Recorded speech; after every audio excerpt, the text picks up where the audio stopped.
I promise I did not write that introduction for Val. So I'm really feeling like I only have downside from this point forward, and I might just stop here. She was very, very gracious, and frankly, we think it was a coup that Valerie came over to us, the talent, the experience, the person that she is, embodying that character and competence. So we just love having her as part of the team as we continue to connect the dots on all of this together. She highlighted a couple items. Family Wealth Alliance. So yes, we learn from the families. John mentioned we have families across 38 states as well as in Western Europe that we serve. And so I steal best practices from the families I serve to go back and have a conversation with my wife and my adult children and our grandchildren about, hey, here's some things we should be thinking about. Never telling them the source, but we want to bring together those best ideas. And that's what today's about, because we're leveraging that. But that's also what Family Wealth Alliance is about and why we're a member firm that we were invited into. It's only about 85 firms, but it represents about $900 billion of invested assets under management, and again, multiples of that of total wealth. So we're drawing on a wide array of thoughts, but it's also a wide array of professionals. We don't have all the answers, and that's why you're going to hear from a lot of professionals coming together in our organization and how we assemble and tap into the best, and then how we serve back. Kip Pendleton, who you just heard from, was on the board. I chaired the board, do continue to chair the board for the family's holding company. And Kip came on board for a few years with us, continues to be, and serving that family through a transaction that Valerie already had mentioned. What you saw was a clip from the Entrepreneurial Legacies podcast series. It's a series that started, we're 36 episodes into it, that I host, because I come in contact with just great individuals, people that we serve, but also those that serve the families we serve, in order to bring them together, to talk through and explore. And so in that Entrepreneurial Legacies series, we did a mini-series, it was 5 episodes on mergers and acquisitions. And it was actually the positive response to the content that was provided therein that resulted into today and having this gathering here. We are recording it, we're going to capture it, and we're going to distribute it further again to families across the country regarding this subject. So thank you for being our live studio audience for having this section take place. So we're leveraging Family Wealth Alliance. We're pulling together board members like someone that is Kip Pendleton, and how he taught me so much, 49 transactions that he's been through from a founder, CEO perspective, as well as a board member. But now we're going to talk a little bit about succession and exit. But before we do, you have to make a decision, right, in terms of that destination. When you're traveling somewhere, you need to know where you're going, right? It's very different to plan for if you want to go to New York, or you want to go to Hong Kong, if you want to go to Paris, or you want to go to Reykjavik, or you want to go to Milwaukee, right? It's all very different in terms of how you'd prepare for that trip. So the destination that you want to get to, you actually only have 3 choices, right? The money and the wealth that you're creating and building, you're using for yourself, for your family, right? For friends to enjoy the fruits of your labor. You can turn around and give to charity and sponsor causes that are near and dear to you, and the tax code supports that. Or you can turn around and pay it in taxes. Now, nothing we're talking about is tax evasion, but there's no moral obligation to pay more in taxes than what you are required to pay. So if you can minimize the tax bucket and move it towards charity and your family, all the better, right? And to simplify it, that's a lot of work that gets done, is how do you redirect those resources? Keeping in mind, death and estate taxes are actually optional. There's a lot of families that we work with that have 9-figure balance sheets that will have 0 estate tax given the planning and the work that was put together with. So if you do that right work on the front end, if you do the planning and the thoughtfulness where you can continue to live and enjoy that and also pass it on to family and incorporate charity into that, there's ways for structuring around. So a lot of what we're focused on is how do we then focus on you achieving what it is that you want to achieve, and you have this big asset that's called your business that's sitting on your family balance sheet. As Valerie had expressed, we're focused on the family side of this asset sitting on your family balance sheet, but you have to plan for that. You'll hear from Gary and Aaron shortly in terms of getting into the business and how the business gets prepared for that ultimate exit and how these two areas overlay. But make a decision on your allocation. I think in the program we allowed that. You can decide how much you want to go in taxes. Most of the people we work with choose it to be zero. All right, so you have roads to go down. I'm going to start with the bottom and move up, right? There's a lot of people that will not have an exit. They will not have succession. Some people are just going to shut off the lights.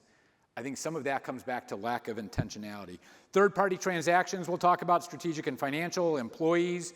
When we talk about management buyout, think of it like a third party, kind of like that third-party transaction below, and then into employee stock ownership plans. We'll spend just a moment on that. And then family. A lot of the representation in the room, given your registrations, thank you for the responses. We have first, second, third, and fourth generation family ownership represented in the room today. And so it's a challenge. Odds are stacked against you, but it can be done and it can be accomplished, and we'll hit on that. 30% do go to family, right? But you can see a little bit of that half-life that takes place, right? It's about a third that gets cut, about a third to the next generation. So from a fourth generation or a fifth generation family member, the odds are really low, but it can be done. So if that's something that is important to you, you can pursue that. You don't just throw up your arms and say the statistics aren't there, but the intentionality that has to come into play. I was once on a panel with Pierre DuPont, 10th generation DuPont family. How I ended up on a panel with Pierre, I have no idea, right? There's a clerical error somewhere in the mix. But we got into this conversation. They have over 6,000 family members in the family database and still have a family reunion someplace in the world every year. So it can be done and play itself out, but think about the intentionality way back when in terms of how that came into being. When we look at some work out of Cornell, I know there's a lot of words in here in terms of the numbers, but really if I get into the second paragraph, in nearly 47%, FOB, family-owned business collapses, was precipitated by the founder's death. I just want to remind everybody the death rate is still 100%, so sooner or later you will have an exit. Are you planning for it? What does that look like? And it is absolutely worse when it's thrust upon you by the tragic passing. And I say it a little bit in the moment, but really serious, because unfortunately we have client families that have actually experienced those very things. It's heartbreaking to get the call about the family tragedy that happened when the family members passed away and how that thrusts the family into a different path if they're not in solid ground in how they're thinking about their planning and structuring. The other interesting statistic here as I read it is that orderly transitions reduce the odds of the collapse. But the last line on there, where the owner was forced to retire, the figure drops to 6.1%, meaning 6.1%, the lowest rate becomes when the owner is actually forced to retire. So if you want longevity, you actually have to get out of the way for other family members to be stepping forward and stepping up to engage. So the development, the intentionality of all of this isn't what the first paragraph is saying, where it's like, I'll never retire, I'm never transitioning, I'm never moving on. And that's just critical. And yet families can be hard. Some families actually tap into outside management, I'll call it. They may have a majority ownership, but they look at outside management. That's a distinction that comes into play. There's Jay Haas, who's listed here on the far left. Fantastic executive, wonderful individual. There's a chemistry that he and John Pizzafaro, that John Chapman already mentioned, have together and how they operate and work. It takes a special person on the outside, and it takes a special family to trust to bring that in. Terry Graber's another individual. Power Construction, you might be familiar with in the area. They're coming up on their 100th anniversary next year. But 100th anniversary of family ownership and majority ownership, but as Terry described in the conversation that we had, he was the fifth CEO, but the third non-family member CEO. So the founder, then the son that took over the leadership, but then the next generation, the third generation in that, yeah, they sit on the board, they're engaged with the business and the family. However, they had to bring in outside individuals to bring in the talent. Just because you share the last name doesn't mean you're capable of actually running an enterprise. And they all agreed to that, right? So you have to have those sort of items on the table in open dialogue. And then Dave Saporta. He was in a situation in succession where it got thrust upon him by that tragic passing of an individual, where he had to step in then and work with the family in order to get to a liquidity event, given where the family was at emotionally, and then also where they were at financially, given that sudden passing. So these will play themselves out, and again, I encourage you to go back and listen to these three fantastic gentlemen's descriptions. This is from the Family Business Consulting Group. So if you look in the upper right, the 80%, no internal disagreements within the family. At 80%, I'm thinking 20% didn't answer the question, or they lied in terms of where they were at, because I don't know any family that doesn't have disagreements. When you throw family business into it, it's just going to be the nature of it. And so how you operate, Valerie already mentioned, family governance is different than business governance.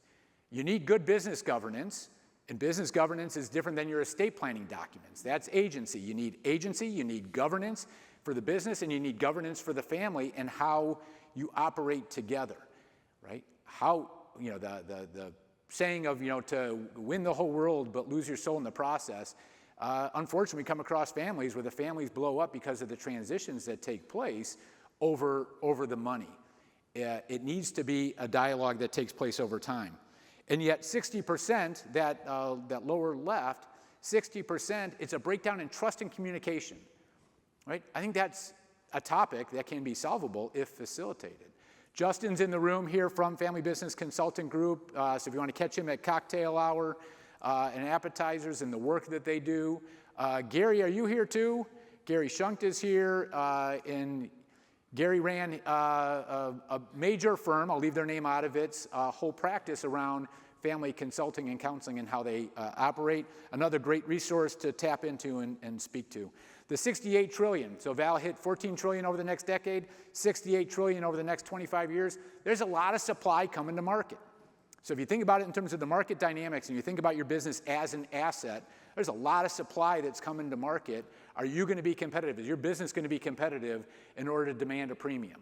Because what happens when supply floods the market, right? You flood the world with cheeseburgers, cheeseburgers get cheaper, right? You flood the world with a whole lot of businesses in transition, especially if you have family members that are just looking to dump businesses. You have a lot of supply that's coming into play. You got to take the dynamics of the market into mind. All right, employees. The employee aspect, again, I said management buyout, think about it like a third-party transaction, so we'll talk more about that later. ESOPs from our friends at Prairie Capital. Tim and Tom, are you in here someplace too? From Prairie, out in the back, meeting up with them. Experts when it comes to ESOP. They interface then back with Kevin Karani on our team, who's the Director of Institutional Services, where we get into the qualified, non-qualified plan work for your employees, right? Creating the right set of right benefits and investment and how they think about it, and how you as business owners can take advantage of all the qualified, non-qualified planning efforts. And an ESOP is a qualified plan, as you can see in the second column there, governed under ERISA. And this can be a very tax-efficient way of approaching it. So if you are thinking about employees, this is an important consideration. Even if you don't go down the path, knowing the potential economics of what an ESOP could mean, especially if you want to do maybe a partial sale and engage your employees that way, could be a great tool. It's actually a family I serve out in Colorado this morning. We were talking through it. Now, we're closing on a transaction next week on the buy side, but he's already thinking, too, about, okay, long term, does an ESOP fit in, as we were talking about today's conversation? And another individual that we're bringing onto the board of that company, he sold his whole company to his ESOP, and then the ESOP board turned around and sold it to a financial buyer after the fact. So all these things can converge at different points in time. I think the healthy thing for that individual was when they sold it to the ESOP, even though they turned around and monetized it and sold it back out, he's like, that's great, good for them. I did what I thought was right at that point in time. Life is good, I'm not complaining. And also the employee board of the ESOP did what they thought was best for all the employees too.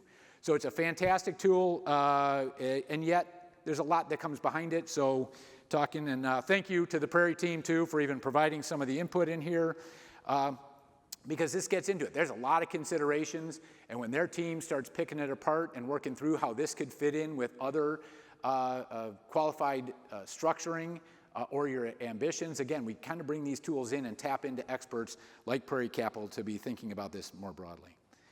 So when we get into third-party transactions, and this is where we're going to be spending a lot of our time, one of the things I want to highlight here is mid-market. So PitchBook, if you're familiar, great data source when it comes to private market transactions. All these percentages you're probably adding up going, John, they don't add up to 100% or they add up to more or less. Because of the nature, the lack of transparency, and also transactions that just don't happen, they're all directionally correct. Don't worry about them being absolutes. But the thing from PitchBook is they get into so much transactional detail at the micro level that they can come back and say, when it comes to the middle market, we're on track for the second strongest year ever. Transactions are happening. So if you have a lot of supply that's coming to market, that 14 trillion or the 60 trillion, the demand that's out there, the dry powder, you still have to compete in terms of putting together your asset and how you want to approach that. And whether it's in your family, because your family may need to go through a third-party transaction someday, or your ESOP that may sell through a third-party transaction, this is where most of these transactions come in. Now, when we talk strategic and financial buyers, right, a lot of people think, well, private equity is a financial buyer and strategics are just going to be big corporations. There does become a little bit of an intersection. One firm can even clarify that as quasi-strategic. If you have financial buyers that already have a platform company that they're looking to bolt onto, well, is that kind of a strategic or a financial buyer of how they come into the fold? In strategic buyers, though, there really is this aspect of are they looking at more than just the financials? I have a couple business partners that first ended up with growth capital coming in from private equity.